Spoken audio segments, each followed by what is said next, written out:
Hello everyone, स्वागत है आप सभी का वेदांत क्लासेस के इस ऑनलाइन प्लेटफॉर्म पे। कैसे हैं आप सभी मस्त होंगे, स्वस्थ होंगे और अपनी अपनी तैयारी में व्यस्त होंगे।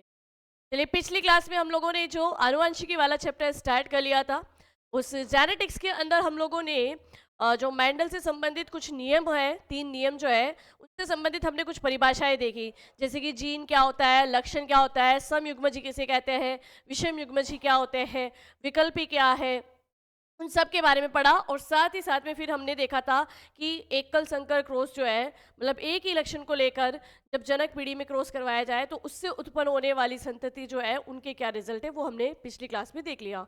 और जहाँ तक मुझे याद है कि साथ ही साथ में हमने जो द्विसंकर प्रयोग है उसको भी हमने स्टार्ट कर लिया था। और द्विसंकर प्रयोग में कि भाई जो मैंडल है उन्होंने क्या करा, मटर के 2 अलग-अलग पौधे लिए और दोनों पौधों से एक-एक लक्षण की बजाय 2 लक्षण उठाए। जैसे एकल संकर प्रयोग की मैं बात करूँ तो एकल संकर प्रयोग में उन्होंने सिर्फ एक लक्षण लिया था, पौधे की लंबाई, ठीक है? एक पौधे से नर युग्मक लिया, एक पौधे से मादा युग्मक लिया, ठीक है? और लंबाई वाले लक्षण पे ही उन्होंने उस पे जो है रिसर्च किया था। द्विसंकर प्रयोग में उन्होंने क्या करा, उन्होंने बीज को लिया और बीज के रंग की और बीज की आकृति यानी बीज के 2 लक्षण ले लिए ना। और उन दोनों लक्षणों को लेकर जब उन्होंने 2 अलग अलग मटर के पौधों से द्विसंकर क्रॉस करवाया तो उनसे क्या रिजल्ट प्राप्त हुए, F1 पीढ़ी में क्या रिजल्ट देखने को मिले। और उसके बाद जब F1 पीढ़ी के पेरेंट मतलब F1 पीढ़ी में जो प्राप्त हुए उनके बीच क्रॉस करवाया तो फिर F2 पीढ़ी के अंदर क्या क्या रिजल्ट प्राप्त हुए, यानी F2 पीढ़ी का फिनोटाइप क्या था, F2 पीढ़ी का जीनोटाइप क्या था, वो सब कुछ हमें देख रहा है। पहली पीढ़ी की बात करूं, मतलब जब एक संकर प्रयोग करवाया था तो F2 पीढ़ी के अंदर हमें फिनोटाइप जो है 3:1 प्राप्त हुआ था।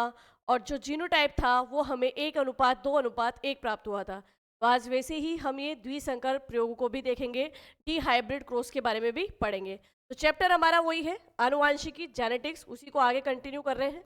जब हम ये सारे प्रयोग पढ़ लेंगे और ये सारी परिभाषाएं जब हमारी कंप्लीट हो जाएगी, देन हमें मैंडल के तीनों नियम बिल्कुल अच्छे से क्लियर हो चुके होंगे। ठीक है? जेनेटिक्स या आनुवांशिकी,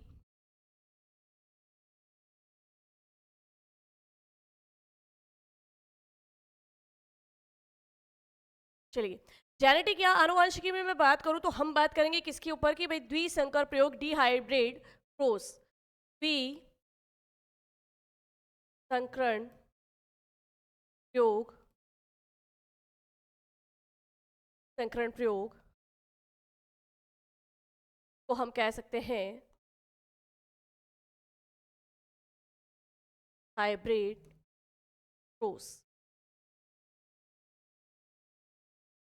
हाइब्रिड। चलिए, अब देखो इसके अंदर क्या किया था, मेंडल ने क्या किया, मेंडल ने मटर का पौधा ही लिया। भाई मटर के इस पौधे पे ही तो मैंने कहा ना कि उन्होंने 32 लक्षणों पे अध्ययन किया, फिर धीरे धीरे वो 27 पे आए और 27 से फाइनली वो जो है 7 लक्षणों पे उन्होंने 7 लक्षणों पे अध्ययन करके और उसी से रिजल्ट निकाले। ठीक है, तो अब हम बात करें कि द्विसंकर प्रयोग किया तो ऐसे उन्होंने आगे और भी किया, त्रिसंकर प्रयोग भी किया, मतलब 4 लक्षणों को लेके भी प्रयोग किया, 5 लक्षणों मतलब करते गए, है ना। लेकिन हमें जो पढ़ना है उसमें एक संकल्प प्रयोग का हमें याद होना चाहिए और द्विसंकर प्रयोग का हमें याद होना चाहिए। चलिए, अब द्विसंकर प्रयोग में क्या होगा कि भाई उन्होंने बीज को लिया, एक तो बीज की आकृति और एक बीज के रंग को लेकर उन्होंने क्या किया, अध्ययन शुरू किया। ठीक है, तो सबसे पहले मैं बात करती हूँ कि बीज की आकृति। बीज की आकृति की बात करें तो जो मैंने टेबल आपको स्टार्टिंग में ही बताई थी कि मटर के पौधों के जो 7 लक्षण मेंडल ने लिए, उस समय मेंडल ने बीज की आकृति का प्रभावी लक्षण क्या बताया और अप्रभावी लक्षण क्या बताया। तो देखो, बीज की आकृति में जो प्रभावी लक्षण था गोल वाला, ठीक है, और अप्रभावी लक्षण था वो था झुर्रीदार वाला, है ना। तो प्रभावी लक्षण और अप्रभावी लक्षण हम दोनों साथ में लिखते भी जाएंगे। देखो, बीज की आकृति में जो प्रभावी लक्षण था या प्रभावी एलील था, सॉरी प्रभावी एलील जिसे हमें डोमिनेंट एलील कहते हैं, ठीक है, और एक इसमें अप्रभावी एलील जिसे हम कहते हैं रिसेसिव एलील। ठीक है, dominant allele and recessive allele. तो डोमिनेंट एलील की बात करें हम तो डोमिनेंट एलील में dominant dominant allele and then recessive allele.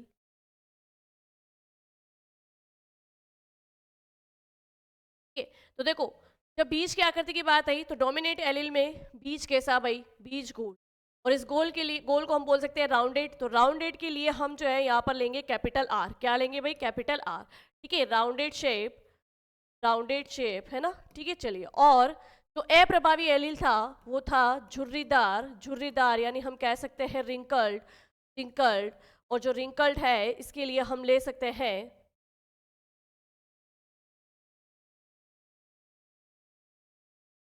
Curd. ठीक है, इसके लिए हम ले सकते हैं स्मॉल आर। ठीक है, चलिए। तो यहाँ पर बीज की आकृति की बात हो गई। उसके बाद में मेंडल ने क्या किया? बीज की आकृति के साथ साथ में बीज के रंग का, बीज के रंगों का भी जो है इन दोनों लक्षणों का एक साथ उसने अध्ययन किया। कैसे किया वो अभी बताएंगे। तो बीज का रंग, बीज का रंग, ये दूसरा जो लक्षण उन्होंने उठाया, उन्होंने क्या करा? बीज के रंग को लिया और बीज के रंग में उन्होंने देखा कि, बात करें बीज का रंग, तो जो प्रभावी एलील वाला था वो था पीले रंग वाला। ठीक है, तो पीला, बीज का रंग पीला, और पीले के लिए हम ले सकते हैं यहाँ पे कैपिटल वाई। क्या ले सकते हैं? Capital Y. ठीक है, चलिए। और जो अप्रभावी एलील था कि भाई जो दिख नहीं रहा है, तो वो था हरा बीज। कौन सा बीज भाई? हरा बीज। ये लीजिए हरा बीज। हरे रंग को हम ग्रीन से, मतलब हरा बीज यानी ग्रीन, लेकिन हम इसको लक्षण उसमें लेना चाहे तो एलील के रूप में या युग्मक के रूप में हम जो है इसको स्मॉल वाई से प्रदर्शित करेंगे। तो यहाँ पर अब ध्यान रखना। अब क्या किया मेंडल ने? क्या किया कि जब ये प्रयोग शुरू किया तो एक पौधे से, सपोज कर लो कि एक बटर का एक ये पौधा है ना, बटर का पौधा, और सपोज कीजिए कि यहाँ से उसने नर युग्मक लिया है। क्या लिया है? नर युग्मक लिया है। ठीक है, और मटर का दूसरा पौधा जहाँ से उन्होंने क्या लिया है?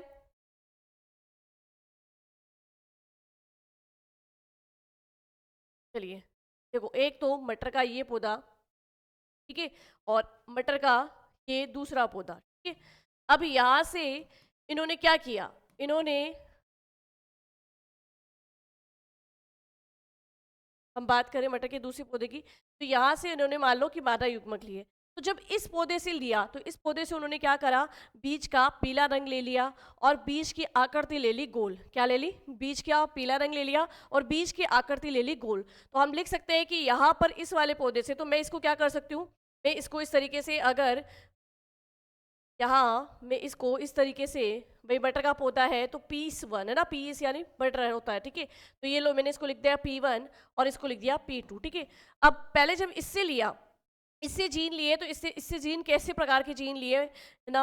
आनुवांशिकी में बटर ने मतलब मेंडल ने यहाँ से बीज जो है गोल आकृति का उठाया और बीज का रंग कैसा उठाया? उठाया पीला। कैसा रंग भाई? पीला। ठीक है, तो गोल या पीले रंग का बीज, गोल या पीले रंग का बीज तो इस वाले मटर के पौधे से ले लिए। और एक दूसरा पौधा है जहां से उन्होंने क्या करा? झुर्रीदार, झुर्रीदार तथा तथा हरे रंग का बीज ले लिया। ठीक है, अब देखो यहाँ से भी दो लक्षण लिए, यहाँ से भी दो लक्षण लिए, तो दो दो लक्षण लेके, एक ही पौधे के दो दो लक्षण लेकर जब क्रॉस करवाया तो वो द्विसंकर प्रयोग कहलाया, मतलब डाई हाइब्रिड क्रॉस कहलाया। ठीक है, चलिए अब देखो गोल और पीला है, उसके हिसाब से अगर हम देखें तो यहाँ पर जीन क्या होंगे? प्रथम प्रथम पीढ़ी यानी जनक पीढ़ी के जीन क्या होंगे, है ना। पहले बात करते हैं कि जब गोल और पीला ले लिया तो जनक पीढ़ी में क्या होगा, और झुर्रीदार और हरा ले लिया तो जनक पीढ़ी कौन सी होगी?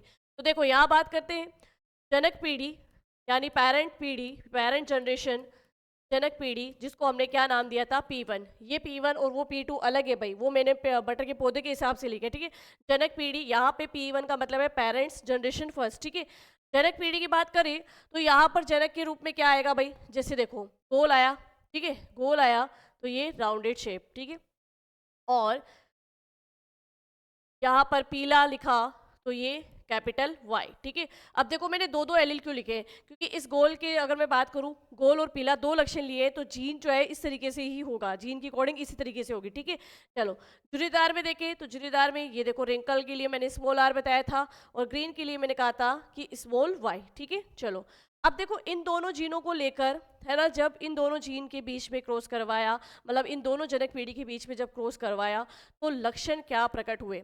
तो सबसे पहले तो जो हम पिछली क्लास से हम काम करते आ रहे हैं कि जब आपको इस जीन का इस जीन से क्रॉस करवाना है तो आप क्या करेंगे? पहले इनको युग्मक के रूप में मतलब बनाएंगे ना, इनसे युग्मक को अलग करेंगे, युग्मक को अलग करके फिर अगर हम ये क्लोज करवाते हैं यहाँ पर, इसके अकॉर्डिंग जब अपन टेबल बनाएंगे वो हमारे लिए इजी रहेगा। तो अब देखो युग्मक बनाना है तो युग्मक कैसे बनाओगे भाई, इस वाले गुण से जो बीच का आकृति है गोल, उसका एक आपने एलिल अलग से ले लिया, ठीक है, एक एलिल ले लिया, और ये जो पीला रंग है इसका आपने एक एलिल ले लिया, तो एक युग्मक यहाँ पर ये बन गया, ठीक है। दूसरा इसी तरीके से आपने इसका ये एलिल अलग कर दिया और इस वाई वाले का, मतलब येलो कलर वाले का एक एलिल ये अलग कर दिया।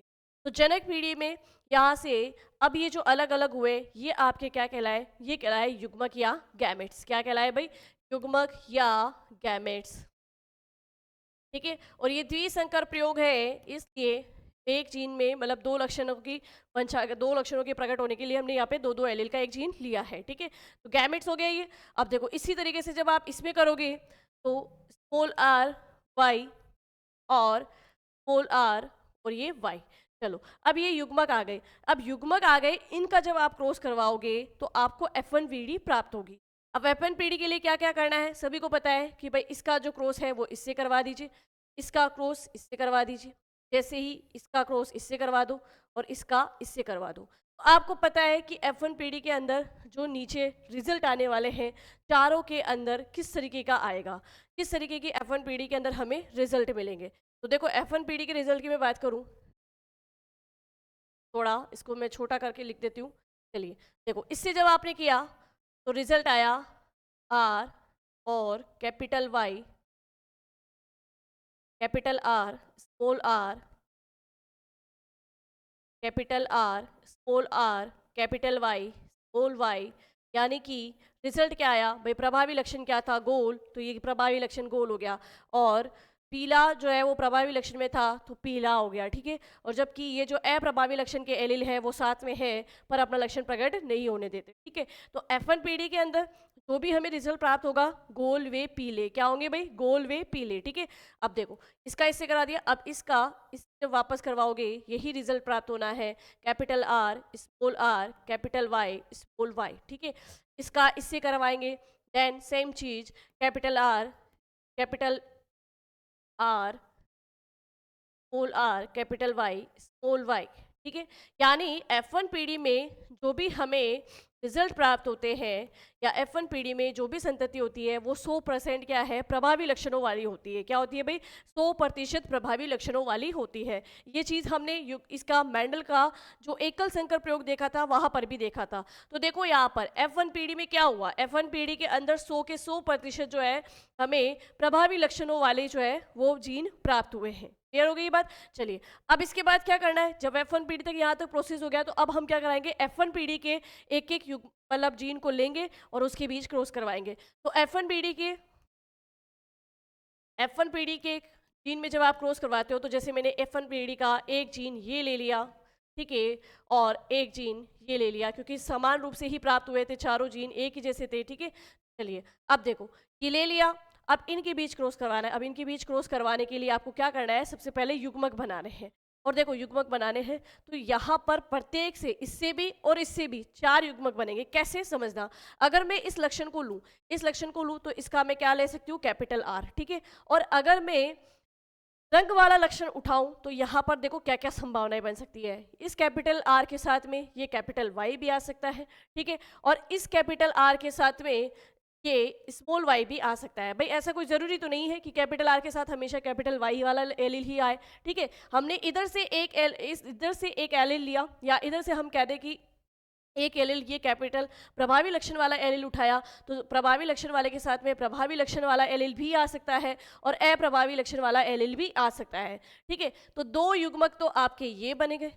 चलिए अब इसी तरीके से इस स्मॉल आर की बात करें तो इस स्मॉल आर के साथ में जो कि अप्रभावी लक्षण का एलिल है, इस अप्रभावी लक्षण के एलिल के साथ में प्रभावी लक्षण वाला एलिल भी आ सकता है, तो एक युग्मक ये बन गया। और इस अप्रभावी एलिल वाले लक्षण के साथ में जो है आपके अप्रभावी लक्षण वाला ये रंग का एलिल भी आ सकता है। तो मतलब प्रत्येक जीन से ये 4 युग्मक बन गए हैं यहाँ पे, ठीक है। अब इससे ही हम क्या करेंगे, F2 पीढ़ी का जो है वो रिजल्ट निकालेंगे। तो इसी तरीके से इधर भी 4 हो जाएंगे, सेम चीज, capital R, capital Y, capital R के साथ में स्मॉल वाई, स्मॉल आर के साथ में कैपिटल वाई और स्मॉल आर के साथ में स्मॉल वाई, ठीक है। तो ये 4 युग्मक आ गए। अब जब आप इस 4 युग्मक को बनाओगे तो एक बहुत ही बड़ी टेबल बनेगी, पे हमें 16 रिजल्ट दिखेंगे। क्या दिखेंगे भाई? 16 रिजल्ट दिखेंगे। भाई 4 का 4 से कर रहे हो तो 16 होना ही है, ठीक है ना। तो 16 रिजल्ट दिखेंगे। अब जो ये 16 रिजल्ट दिखेंगे, उन 16 रिजल्ट के बेस पे ही हम इनका जीनोटाइप और फिनोटाइप निकालेंगे। तो सबसे पहले तो अपन एक टेबल बना लेते हैं। चलिए टेबल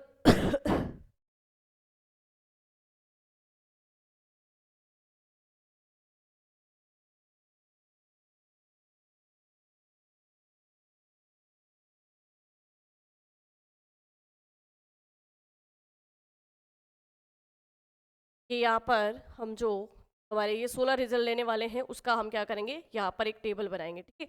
और उस टेबल में ही हम इन 16 रिजल्ट की क्या निकालेंगे, तो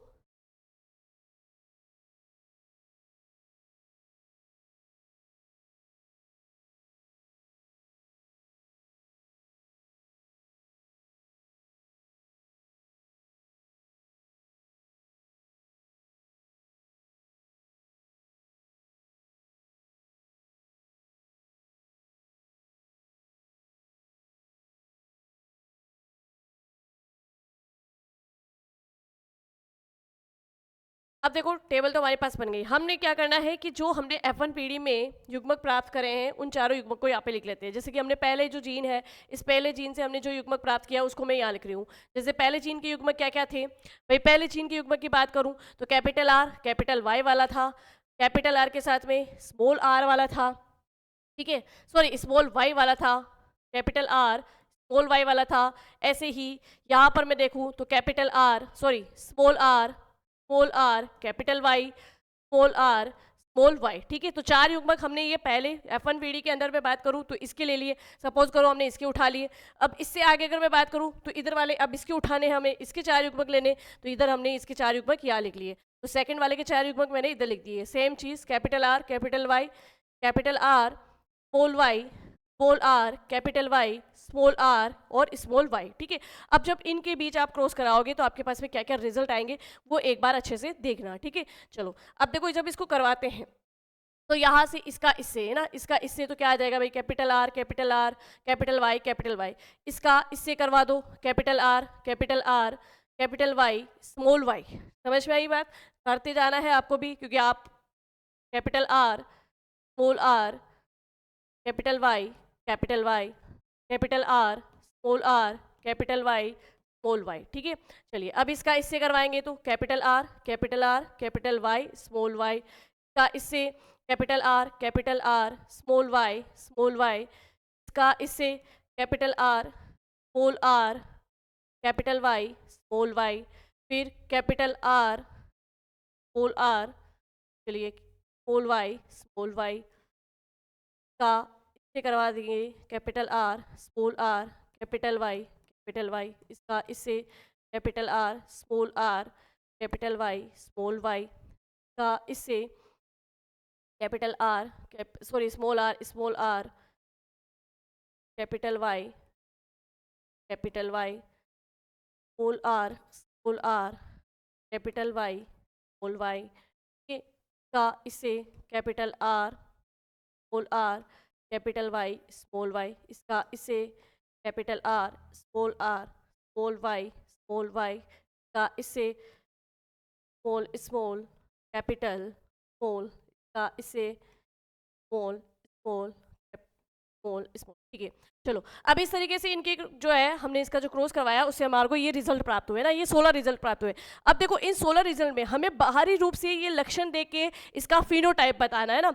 यानी F2 पीढ़ी में जो ये हमें रिजल्ट प्राप्त हुआ F1 पीढ़ी के जनक में, ध्यान रखना F1 पीढ़ी के जनक में जब हम क्रॉस करवाएंगे तो यहाँ पर F2 पीढ़ी में जो ये हमें संततियाँ प्राप्त हुई है 16 रूप में 16 रिजल्ट आए है ना। अब इन 16 लक्षणों को देखकर हमें इनका फिनोटाइप बताना है। फिनोटाइप क्या होता है? जब बाहरी तौर पे देखकर आप किसी का लक्षण बता सकते हो कि वही वो लंबा है या बोना है, तो बाहरी लक्षणों को ही हम क्या कहते हैं, फिनोटाइप। तो फटाफट से देखो यहाँ पे फिनोटाइप की बात करते हैं। तो फिनोटाइप में देखो कि अगर मैं बात करूँ इसकी, आपको ये नहीं देखना है, हमें क्या देखना है, प्रभावी लक्षण।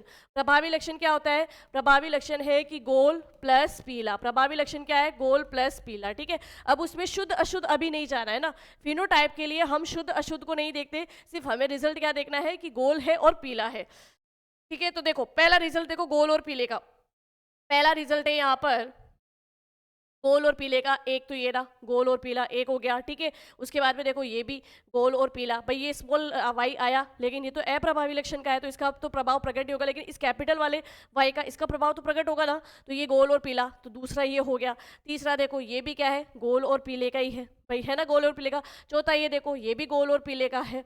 ऐसे करके हमें पहले तो पता करना है कि कितने गोल और पीले हैं। 5वें नंबर पे ये देखो ये भी गोल और पीले का है। फिर बात करूँ यहाँ पर इसकी बात करें तो ये अप्रभावी लक्षण है, इसका नहीं होगा। ये देखो ये रहा 6ठे नंबर पर गोल और पीला।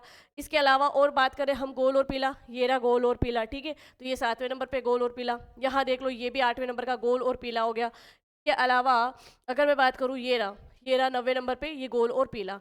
इसके अलावा कहीं पर भी गोल और पीले का लक्षण दिखाई दे रहा है क्या, नहीं। तो यहाँ देखो फिनोटाइप में अगर हम बात करें तो 9 तो ऐसे प्राप्त हुए हैं जो गोल और पीले होंगे। 9 कैसे प्राप्त हुए हैं भाई, जो गोल और पीले होंगे। तो सबसे पहली चीज यहाँ लिख लेते हैं अपन कि गोल और पीले का हमें रेशो क्या प्राप्त हुआ है, गोल और पीले का रेशो प्राप्त हुआ है हमें 9। कितना हुआ है भाई, 9 हुआ है, ठीक है। चलिए अब बात करते हैं कि गोल व हरे, गोल प्लस हरे। तो गोल प्लस हरे भाई ये कैसे, ये कहाँ पे दिखाई देंगे हमें। तो ये 3 की मैं अगर बात करूँ गोल प्लस हरे की, तो सबसे पहले यहाँ देखो ये गोल है और ये अप्रभावी लक्षण हरे का ही है ना। तो एक तो हमें ये प्राप्त हो गया, इसको मैं ए से लिख रही हूँ, ठीक है। तो एक तो ये हो गया गोल व हरा। इसके अलावा मैं बात करूँ कि गोल और हरा आपको कहाँ देखने को मिलेगा, तो देखो यहाँ इसी लाइन में आगे आ जाओ, ये भी गोल और हरे का ही है, ठीक है। तो एक ये हो गया गोल और हरा। इसके अलावा गोल और हरा आपको कहाँ मिल रहा है, गोल और हरा, ये रहा गोल और हरा। तो ये देखो यहाँ पर 3 तो हमें कैसे मिल गए, गोल और हरे। इसके अलावा हमें और कहीं पे भी गोल और हरे का रिजल्ट नहीं दिख रहा है। तो ये 3 आपके पास क्या हो गए, गोल व हरे के हो गए, ठीक है। तो गोल व हरे के कितना आया भाई अनुपात, ये आ गया 3 आ गया, ठीक। चलो अब नेक्स्ट बात करते हैं, तीसरा हम क्या देखेंगे जिसमें झुर्रीदार और पीले होंगे। भाई झुर्रीदार और पीले होंगे, ठीक है। झुर्रीदार प्लस पीला, झुर्रीदार प्लस पीला। अब झुर्रीदार प्लस पीला का हम देखें तो झुर्रीदार और प्लस पीले में ये देखो ये रहा झुर्रीदार, ये झुर्रीदार और ये कैपिटल वाई पीले का है ना। तो एक तो ये हो गया झुर्रीदार और पीला, इसको मैं अब स्मॉल ए से लिख रही हूँ, किससे लिख रही हूँ, स्मॉल ए से, ठीक है। तो ये झुर्रीदार और पीला हो गया। यहाँ देखो नीचे ये भी एक कैपिटल वाई है, यानी ये पीले का है, प्रभावी है। तो झुर्रीदार और पीला एक ये हो गया। इसके अलावा देखो यहाँ पर ये रहा तो ये भी झुर्रीदार और पीला हो गया। तो ऐसे ही 3 आपके पास में क्या प्राप्त हो गए, झुर्रीदार और पीले। तो झुर्रीदार और पीले का रेशो हमें कितना मिला, 3। कितना मिला भाई, 3 मिला, ठीक है। चलो अब जो देखो लास्ट एक बच गया है, ये सीधा सीधा किसका है भाई, झुर्रीदार और हरा। झुर्रीदार और हरा, शुद्ध झुर्रीदार और हरा हम कह सकते हैं इसको। तो यहाँ पर झुर्रीदार और हरे का हमें क्या मिला है, 1। झुर्रीदार और हरा ये कितना हो गया भाई, 1 हो गया। यानी अगर मैं बात करूं, ये जो मेंडल का नियम था द्विसंकर प्रयोग, इसमें F2 पीढ़ी के फिनोटाइप की हम बात करें, F2 पीढ़ी में फिनोटाइप की हम बात करें तो फिनोटाइप में यहाँ पर हमें क्या क्या प्राप्त हुआ है, रेशो क्या मिला है हमें, वो लिख लेते हैं हम, है ना। F2 पीढ़ी में फिनोटाइप जिसे कहते हैं लक्षण प्रारूप, क्या कहते हैं भाई, लक्षण प्रारूप। फिनोटाइप लक्षण प्रारूप, ठीक है। चलिए तो फिनोटाइप हमें क्या मिला, फिनोटाइप हमें मिला 9, फिनोटाइप हमें यहाँ प्राप्त हुआ है 9:3:3:1। यानी ये 9 तो कैसे थे, ये 9 तो थे गोल वे पीले, गोल प्लस पीले, ठीक है। ये 9 तो कैसे है भाई, गोल प्लस पीले, यानी पूरी तरीके से दोनों ही प्रभावी लक्षण वाले, ठीक है। इन 3 की मैं बात करूं तो ये 3 क्या थे, चलो इसको इसी तरीके से लिखते हैं ताकि आपको इजी रहे पढ़ने में। चलिए सबसे पहले गोल व पीले की हम बात करें, गोल प्लस पीला, फिर हमें एक रिजल्ट प्राप्त होगा गोल प्लस जो है हरा, गोल प्लस हरा, और फिर एक हमें प्राप्त होगा झुर्रीदार यानी रिंकल प्लस पीला। फिर से इसको इरेज करना पड़ेगा, ठीक है, क्योंकि उधर स्पेस नहीं है। चलिए तो लिख लेते, कोई दिक्कत नहीं है। गोल व पीला, गोल प्लस पीला, गोल प्लस हरा, झुर्रीदार, झुर्रीदार प्लस हरा, या सॉरी झुर्रीदार प्लस पीला और झुर्रीदार प्लस हरा। कि इस तरह इनका रिजल्ट देखें, इनका फिनोटाइप हम देखें तो फिनोटाइप हमें क्या मिला था 9:3:3:1। ठीक है, चलिए तो ये इसका फिनोटाइप आ गया F2PD का। अब हमें क्या देखना है, इसका देखना है हमें जीनोटाइप। और जीनोटाइप एक्चुअल में क्या होता है, जीनोटाइप की हम बात करें तो जीनोटाइप यानी जीन प्रारूप, जो हमें उसके मतलब शुद्ध अशुद्ध की जहाँ पे बात आ जाएगी। फिनोटाइप में जो अपने ये 9 निकाले थे गोल वे पीले, अब इस गोल वे पीले में से भी हमें देखना है कि कौन से शुद्ध गोल वे पीले हैं और कौन से अशुद्ध गोल वे पीले हैं। तो एक बार यहाँ आ जाइए।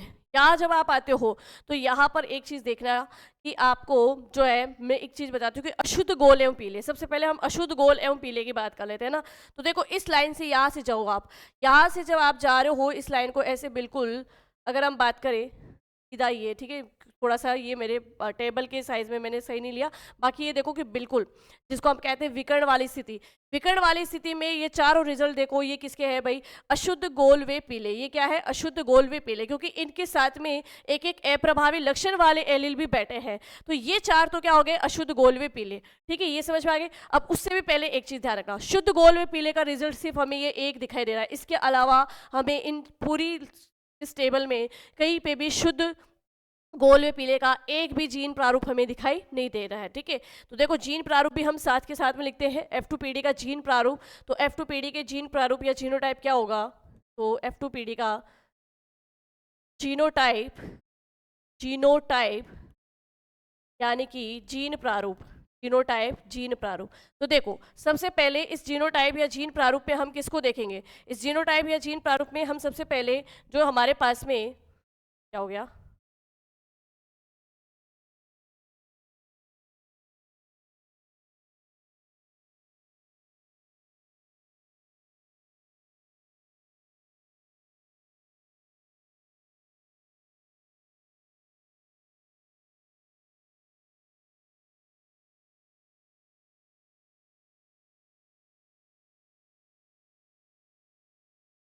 चलिए देखो जीनोटाइप जीन प्रारूप की हम बात करें तो जो सबसे पहले हम देखेंगे इसका देखेंगे भाई, इसका क्या देखेंगे अपन, इसका देखेंगे कि ये जो गोल व पीला आया ये किस तरीके से आया।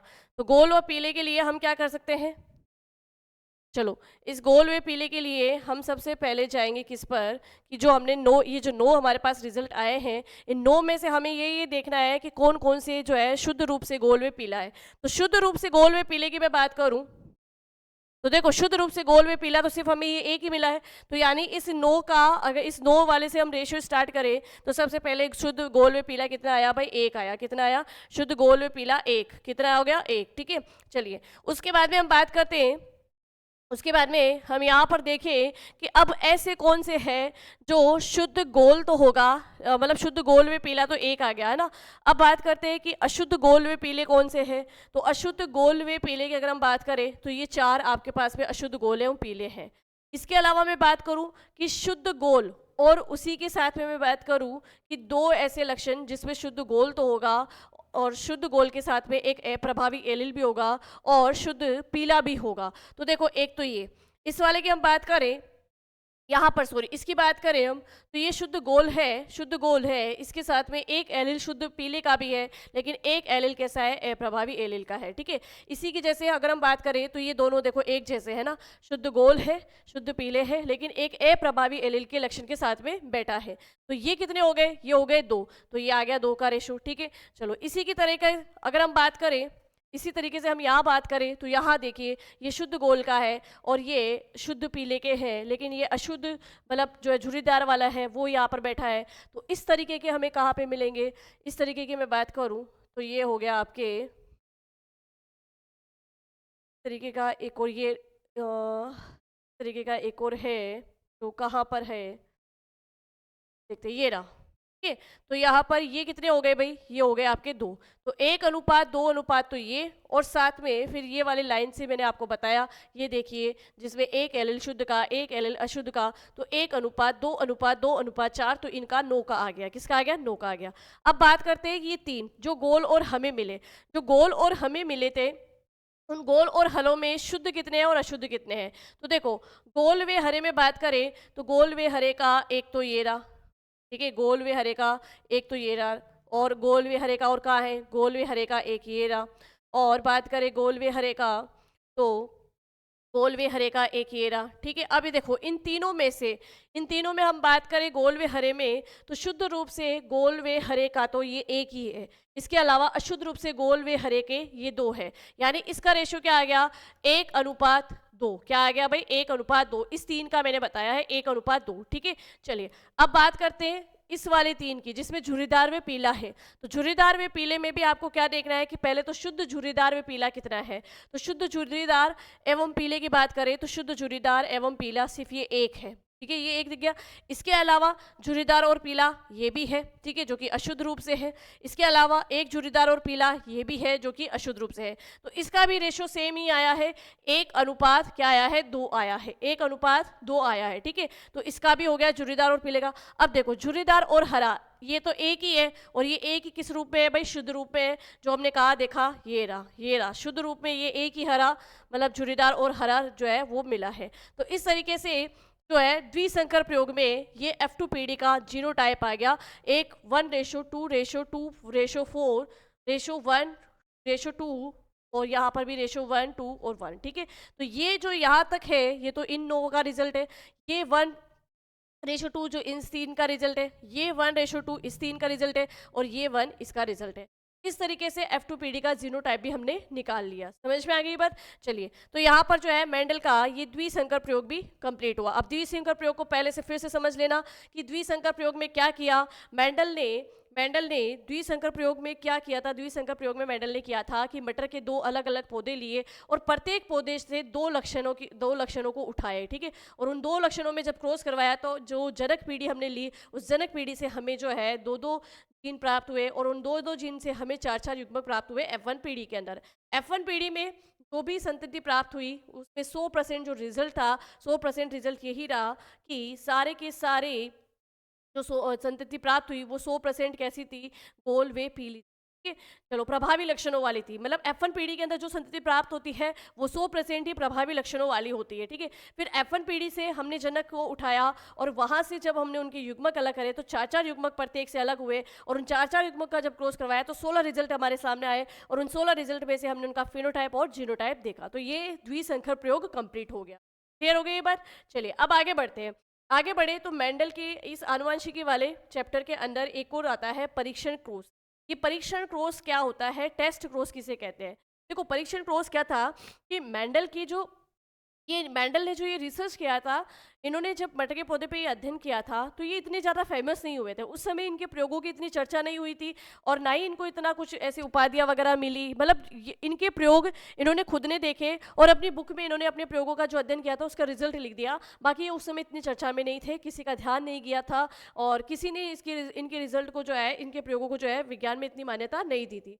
लेकिन इसके बाद में क्या हुआ, 3 वैज्ञानिक आए और उन्होंने, मतलब लगभग मैं कह दूं कि इनकी जब डेथ हो गई उसके 14 साल बाद में ना इनके प्रयोगों को जो है अचानक से जो है ना एक मतलब प्रसिद्धि मिली, एक फेमस मिला इनके प्रयोग कि जो बाद में 3 वैज्ञानिक आए उन्होंने इन्हीं की बुक को उठाया, और जब उन्होंने देखा, उन्होंने अध्ययन किया तो उनको पता चला कि मेंडल ने इतनी सारी कुछ चीज़ें जो है अध्ययन करके बताई है, और फिर उनको विज्ञान के क्षेत्र में जो है लाया गया, और फिर इनको फेमस मिली। तो यहाँ पर मतलब जब एक्चुअल में हम बात करें तो मेंडल ने क्या किया, मेंडल ने प्रयोग कर करके रख दिए। जैसे मेंडल ने जो कारक बताए थे कि लक्षण को प्रकट करने के लिए कोई एक कारक उत्तरदायी होता है, उसको बाद में जॉनसन ने क्या कह दिया, जीन कह दिया। तो मतलब प्रयोग करके सिद्ध तो मेंडल ने ही किया है, बस बाद में उसको नाम दिए गए। तो वैसे ही ये जो परीक्षण संकर क्रॉस है, अब इसमें मेंडल ने क्या किया कि जो मेंडल ने 2 पेरेंट संतति उठाई, मतलब 2 लक्षण की अलग अलग वंशागति करी, उनको जब रिजल्ट देखे तो उन्हें ये नहीं पता चल रहा था कि कौन सा शुद्ध लंबा है या अशुद्ध लंबा है। अभी तो हम जो है बाहरी रूप से फिनोटाइप देख के बता देते हैं कि ये शुद्ध लंबा है या अशुद्ध लंबा है, लेकिन मेंडल उस समय कैसे पता कर पाते हैं कि कौन सा लक्षण यहाँ पर प्रकट नहीं हुआ या कौन सा लक्षण जो है वो छिप गया, वो कैसे मेंडल पता करे। तो उनके लिए उन्होंने कराया परीक्षण क्रॉस। क्या करवाया, परीक्षण क्रॉस।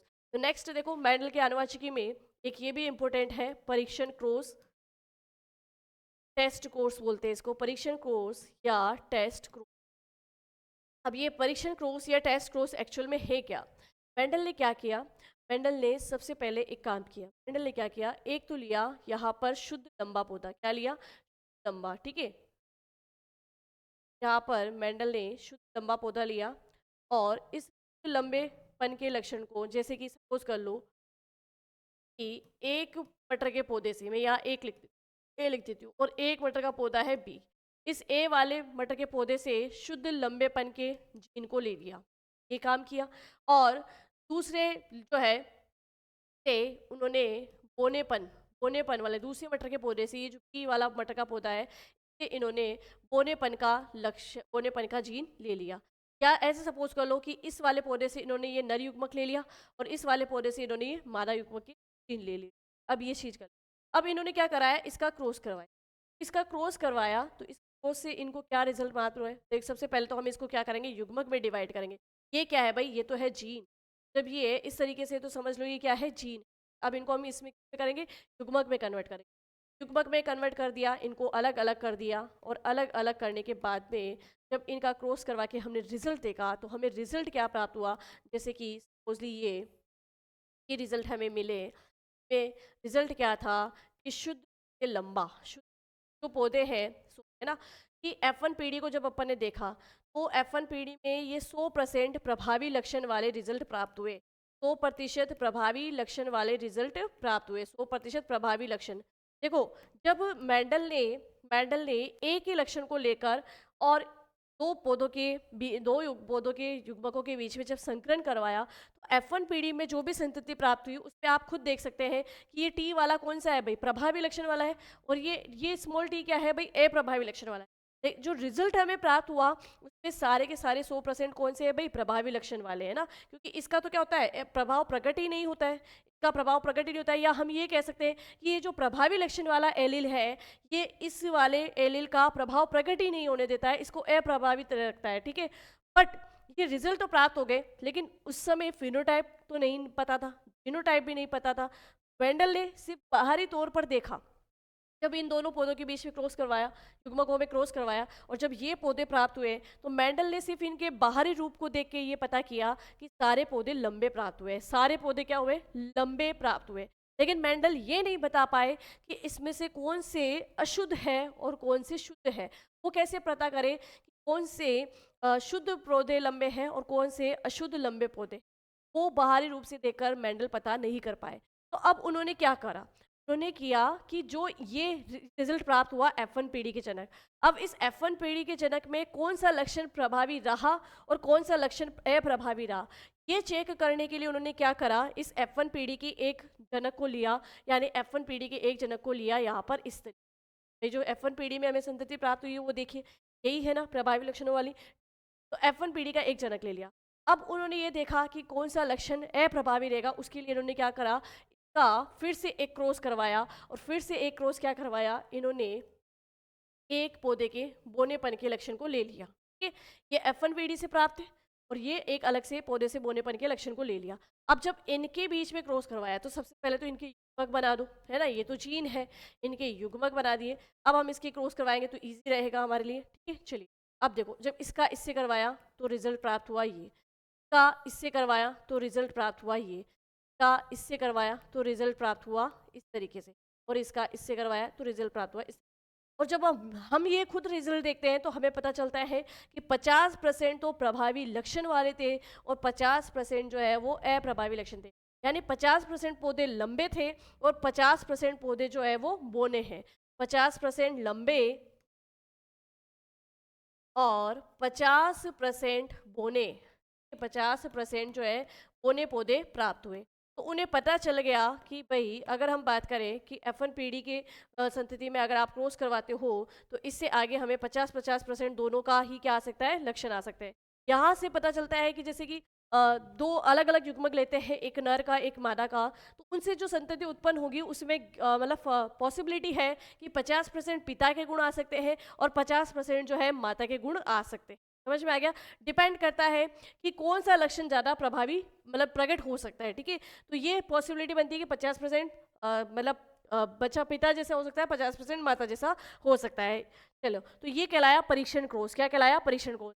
मतलब मेंडल ने जो भी अपने परीक्षण उन परीक्षणों को खुद ने ही चेक किया और खुद ने चेक करने के लिए क्या किया कि पहले मटर के पौधे के 2 अलग-अलग युग्मकों को लिया, उनसे प्राप्त जो F1 पीढ़ी प्राप्त हुई, उस F1 पीढ़ी से फिर उन्होंने क्या किया कि F1 पीढ़ी के जनक को फिर एक अलग पौधे के एक लक्षण को लेकर उसमें क्रॉस करवाया और अपने परीक्षण को चेक किया कि जो उन्होंने किया है क्या वो वाकई में सही है। अपने मतलब अपने ही परीक्षण का उन्होंने फिर से चेक किया, इसलिए इसको परीक्षण क्रॉस या टेस्ट क्रॉस कहते हैं। ठीक है, चलिए तो यहाँ लिख सकते हैं परीक्षण क्रॉस है क्या, फिर उसका मैं एक क्वेश्चन भी आपको बताऊंगी। तो परीक्षण क्रॉस क्या है कि मेंडल ने प्रभावी जनक या समयुग्मजी या अशुद्ध या विषम युग्मजी से ये पता करने हेतु कि का अप्रभावी जनक के साथ क्रॉस करवाए, इसे ही टेस्ट क्रॉस परीक्षण कहते हैं। ठीक है, तो यहाँ लिख सकते हैं कि मेंडल ने परीक्षण क्रॉस के लिए लिख सकते हैं यहाँ पे कि मेंडल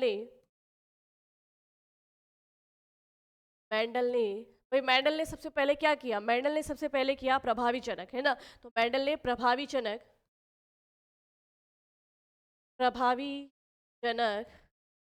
जनक क्या थे भाई, कैपिटल टी। ठीक है, प्रभावी जनक यही थे, या हम लिख सकते हैं इस तरीके से कैपिटल टी स्मॉल टी, जो कि क्या कहलाता है, शुद्ध या प्योर, है ना। इसको हम कह सकते हैं शुद्ध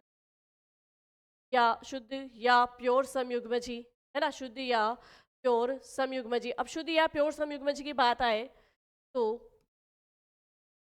शुद्ध या प्योर समयुग्मजी क्या आ जाएगा भाई, कैपिटल टी और कैपिटल टी।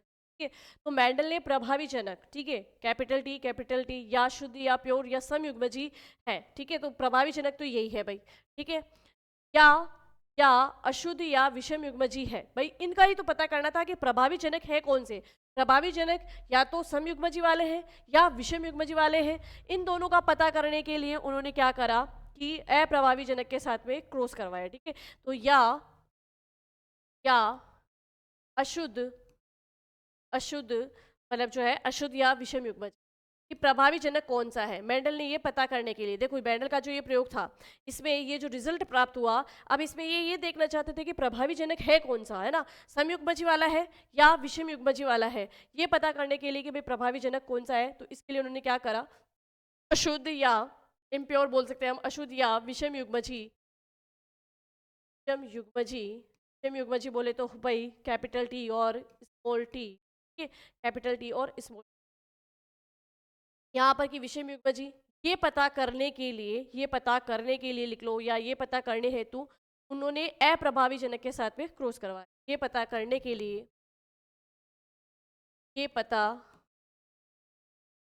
हेतु उन्होंने अप्रभावी जनक, अब अप्रभावी जनक कौन सा था भाई, अप्रभावी जनक की बात करें तो बोनेपन वाला जो है ना, ये है अप्रभावी जनक। ठीक है, अप्रभावी जनक के साथ क्रॉस करवाया,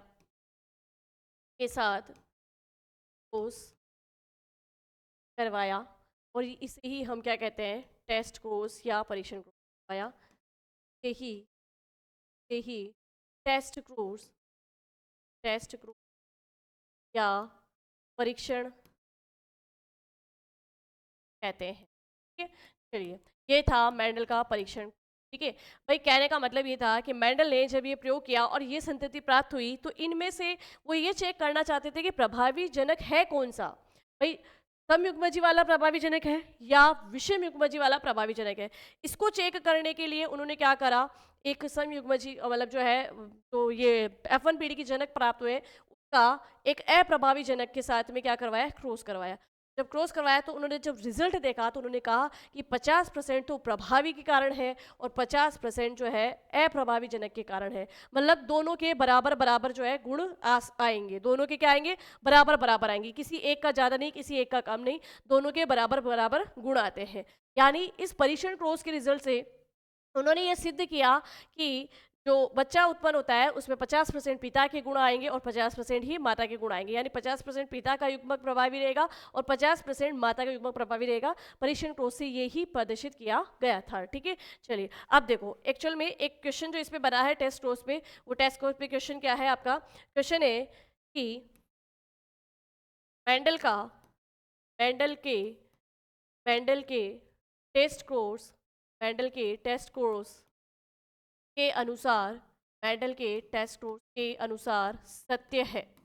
ठीक है, ये एक क्वेश्चन है और इसकी ऑप्शन आपको कुछ मिले इस तरीके से, प्रभावी और मतलब एक शुद्ध प्रभावी और अशुद्ध प्रभावी के बीच क्रॉस करवाया, या उन्होंने शुद्ध बोनेपन शुद्ध बौने पीच के बीच क्रॉस करवाया, या उन्होंने शुद्ध कैपिटल बौने पीच के बीच क्रॉस करवाया, या उन्होंने अशुद्ध लंबे और शुद्ध बौने के बीच में। इन चार ऑप्शन में से फटाफट से आप आंसर दे दीजिए कि हमारा क्या आंसर था। टेस्ट कोर्स में उन्होंने क्या किया था? टेस्ट कोर्स में उन्होंने किया कि जो अशुद्ध लंबे हमें प्राप्त हुए, मतलब F1 पीढ़ी के अंदर जो अशुद्ध लंबे हमें प्राप्त हुए या जो प्रभावी जनक हमें प्राप्त हुए, उसका उन्होंने अप्रभावी जनक से क्रॉस करवाया। तो इस क्वेश्चन के अकॉर्डिंग हमारा राइट आंसर क्या होगा? Option number D. इस टाइप के क्वेश्चन जो है वहां पर पूछे जाते हैं। क्लियर है? चलिए अब बात करते हैं, इन्होंने व्युत्क्रम क्रॉस भी करवाया। व्युत्क्रम क्रॉस क्या करवाया? व्युत्क्रम क्रॉस की बात करते हैं। चलो, व्युत्क्रम संकरण, मेंडल ने व्युत्क्रम संक्रमण करके भी देखा। व्युत्क्रम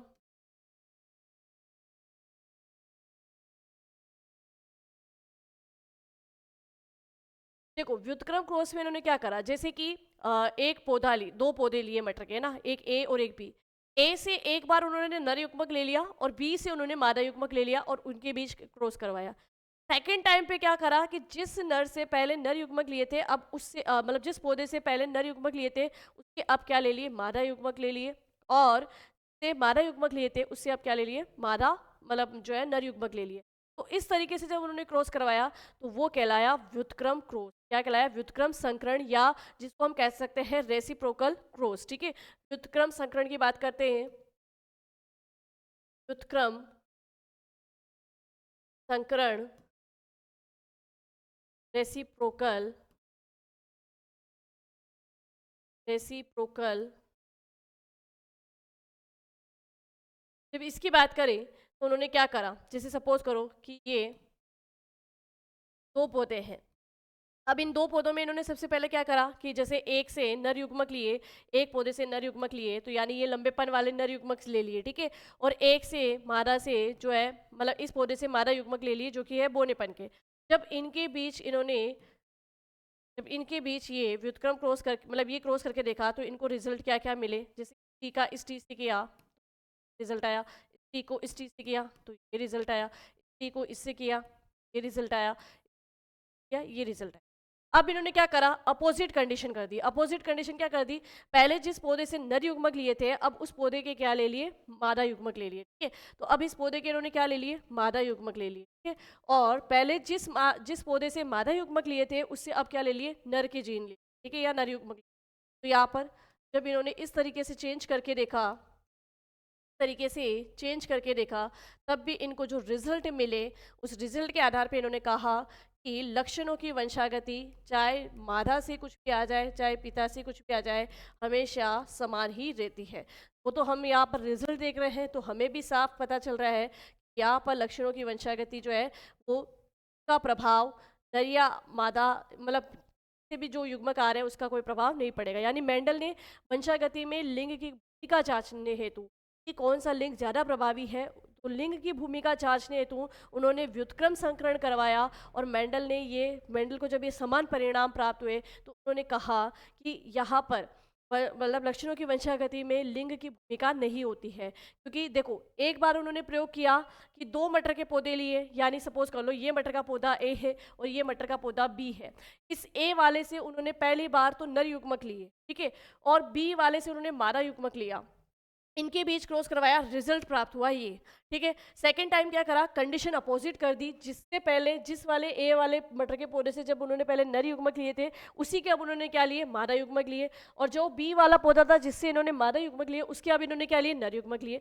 इन्होंने लिंक चेंज करके भी देख लिया, तब भी रिजल्ट तो समान, दोनों ही सिचुएशन में रिजल्ट समान प्राप्त हुए। तो इनके अकॉर्डिंग, मेंडल के अकॉर्डिंग, कि जो लक्षणों की वंशागति होती है उसमें लिंग की कोई भूमिका नहीं होती है ना, मतलब समान रूप से ही रहती है, लिंग की भूमिका समान रूप से रहती है। ठीक है, तो यहाँ लिख सकते हैं मेंडल ने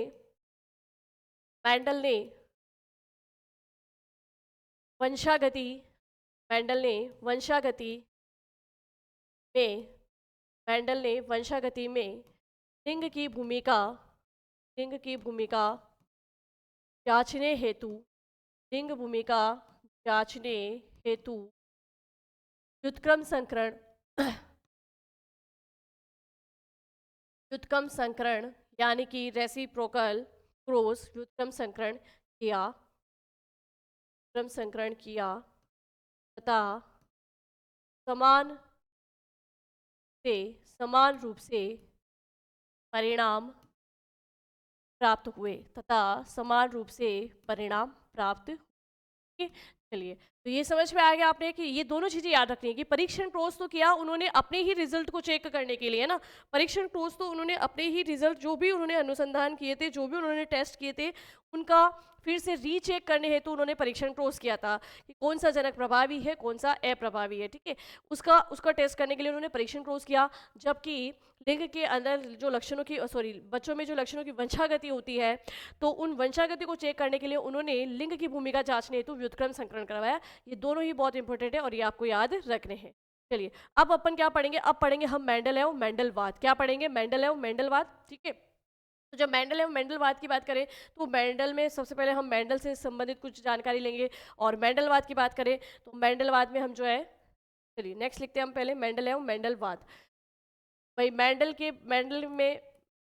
एंड मेंडलवाद में हमें पढ़ना क्या है, मतलब जो जो अब तक पढ़ चुके हैं उससे रिलेटेड हम कुछ चीज़ें लिखेंगे। मेंडल वे मेंडलवाद, मेंडल के लिए लिखेंगे कि मेंडल की जानकारी क्या क्या है, और फिर मेंडलवाद में हम इनके जो तीनों नियम हैं उनके बारे में देखेंगे।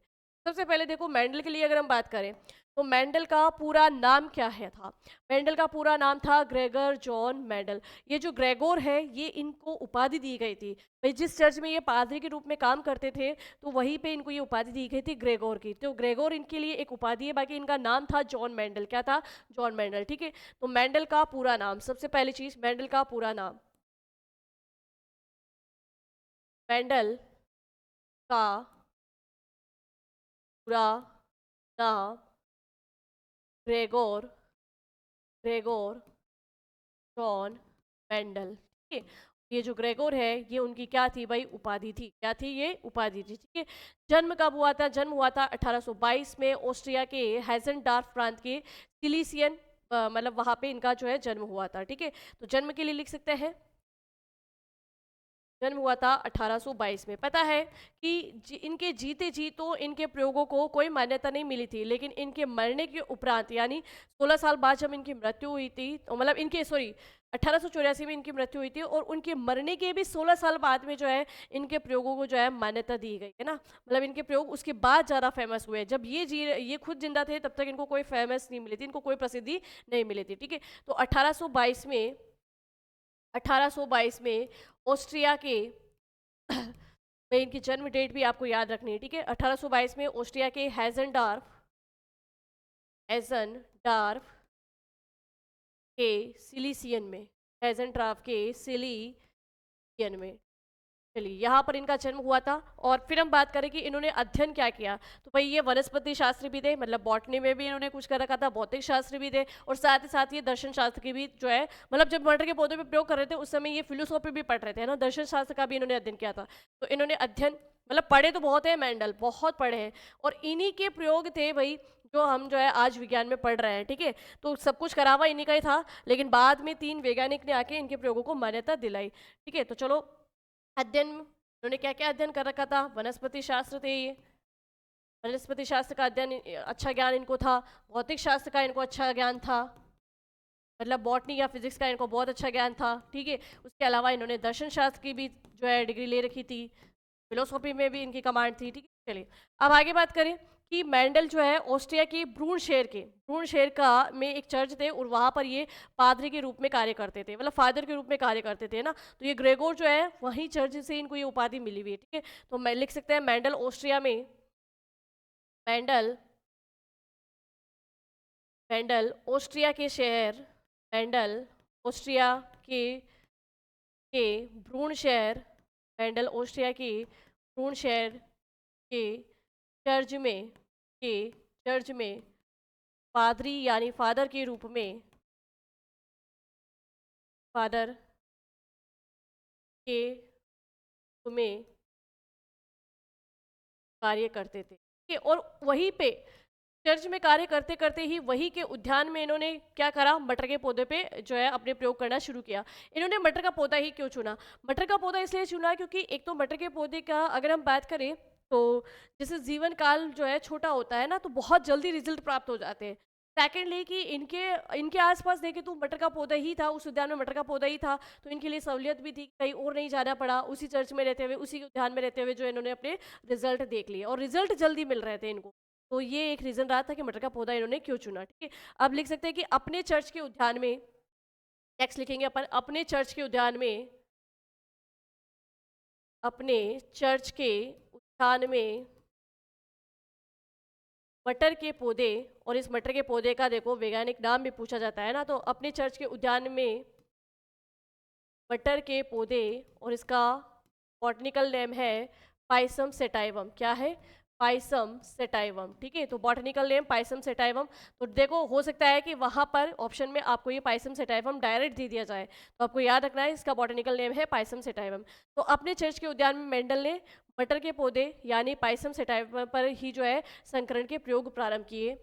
पाइसम सेटाइवम पर संकरण यानी हाइब्रिडेशन, संकरण के प्रयोग प्रारंभ किए।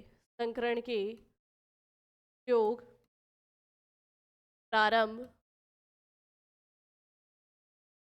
के संकरण के प्रयोग प्रारंभ किए। चलिए, अब इसी पे इन्होंने संकरण के प्रयोग प्रारंभ किए, और लगभग 7 वर्षों तक जो है इन्होंने इस पे अध्ययन किया। 7 वर्षों तक 7 लक्षणों पे अध्ययन किया, ठीक है। मैंने कहा ना शुरुआत में इन्होंने 32 लक्षण लिए, फिर 27 पे आए, 27 के बाद में फाइनली इन्होंने 7 लक्षणों पे अध्ययन किया, और उन 7 लक्षणों पे अध्ययन करते करते इनको 7 साल लगे। कब का समय है? तो देखो लगभग 1856 से लेके 1863 तक, इन 7 सालों तक इन्होंने 7 वर्षों में 7 लक्षणों पे अध्ययन किया। 7 वर्षों में मटर के पौधे, मटर के पौधे के 7 लक्षणों का अध्ययन। और 7 लक्षण क्या क्या थे, इसकी टेबल हम जो है हमारी क्लास 1 जो आनुवांशिकी जेनेटिक्स की क्लास पहली थी, इसी में मैंने इसकी टेबल बनवा दी है आपको, ठीक है। चलिए, अब जो है मेंडल की मृत्यु कब हुई भाई? जब जैसे कि पहले तो 1863 तक इन्होंने ये काम कर लिया, और अपनी प्रयोगों की सफलता को जांचने हेतु मेंडल ने एक और काम किया। मेंडल ने परीक्षण क्लोज तो चेक किया ही अपने साथ में, इसके अलावा इन्होंने ये किया कि क्या पता है ये रिजल्ट जो है केवल मटर के पौधे पे ही हमें मिल रहे हो। तो इन्होंने अपने ही प्रयोगों को जांचने के लिए जो है एक राजमा जो होती है, राजमा ना, फेसियोसिल्स वल्गैरिस जिसको बोलते हैं, ठीक है, राजमा, और एक इसके अलावा हेराइशियम, इन दो पर जो है फिर से इन्होंने क्या करा, मटर के पौधे पे जैसे जिन जिन लक्षणों को लिया उन्हीं लक्षणों का अध्ययन इन 2 पौधों पर भी उन्होंने किया, और फिर इनको श्योर हो गया कि मतलब सभी पौधों में इसी तरीके की जो है वंशागति होती है, ठीक है। तो अपने प्रयोगों को, अपने तो नेक्स्ट देखो कभी है ना इस तरीके के क्वेश्चन भी पूछे जा सकते हैं, भैया मटर के पौधे तो भाई पढ़ रहे हो, लेकिन ऑप्शन में अगर पाइसम सेटाइवम नहीं मिले तो क्वेश्चन जैसे इस तरीके से भी पूछा जा सकता है कि मेंडल ने और किन पे अपना जो है प्रयोग चेक किए थे ना, या मेंडल ने और किन पौधों पे अध्ययन किया था, तो वो भी हमें यहाँ पर याद रखना है, ठीक है। तो अपने प्रयोगों की सफलता को, अपने प्रयोगों की सफलता को जांचने हेतु, जांचने हेतु मेंडल ने, मेंडल ने जांचने हेतु मेंडल ने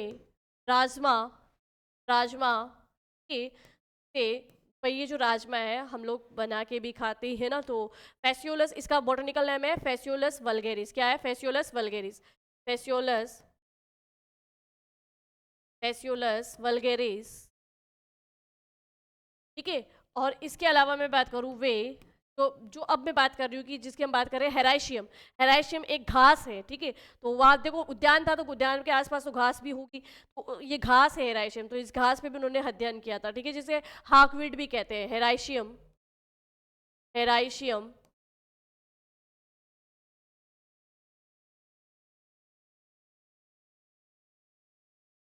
हेराइशियम, हाकवीड, हेराइशियम हाकवीड पर अध्ययन या पर प्रयोग किए, पर प्रयोग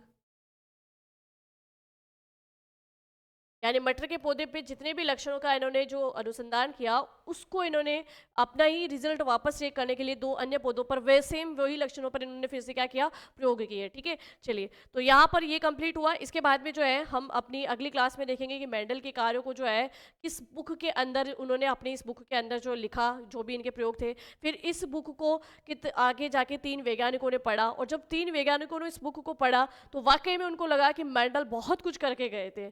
फिर उन्होंने उनकी इन प्रयोगों को लोगों के सामने लेके आए, और तब उसके बाद में जो है मेंडल को जो है उनके मरने के 16 महीने, मतलब 16 साल बाद जो है इनके प्रयोगों को मतलब जो है वो मिली, मान्यता मिली। ठीक है, तो पुणे खोजकर्ता कौन कौन थे, और मेंडल के प्रयोग यहाँ पे कंप्लीट हो गए। तो फिर उसके बाद में मेंडलवाद में हम उनके तीनों नियम देखेंगे कि तीनों नियम क्या कहते हैं, और तीनों नियम के अपवाद भी क्या क्या है। ठीक है, और फिर हमारा ये आनुवंशिक वाला चैप्टर तो क्लियर क्लोज हो जाएगा। इसमें हम न्यूक्लिक अम्ल को भी जरूर पढ़ेंगे, लाइक डीएनए आरएनए, आनुवंशिक पदार्थ जो होते हैं हमारे डीएनए आरएनए, उनके बारे में भी हम पढ़ेंगे। ठीक है, चलिए, तो बस आज का टॉपिक यहीं तक था, और नेक्स्ट टॉपिक में हम मिलेंगे फिर से मेंडल के बारे में कुछ चर्चा लेते हुए, मेंडलवाद के बारे में पढ़ेंगे। बस ऐसे ही पढ़ते रहिए, बने रहिए वेदांत क्लासेस के साथ में। मिलते हैं हम हमारी नेक्स्ट क्लास में, तब तक के लिए थैंक यू।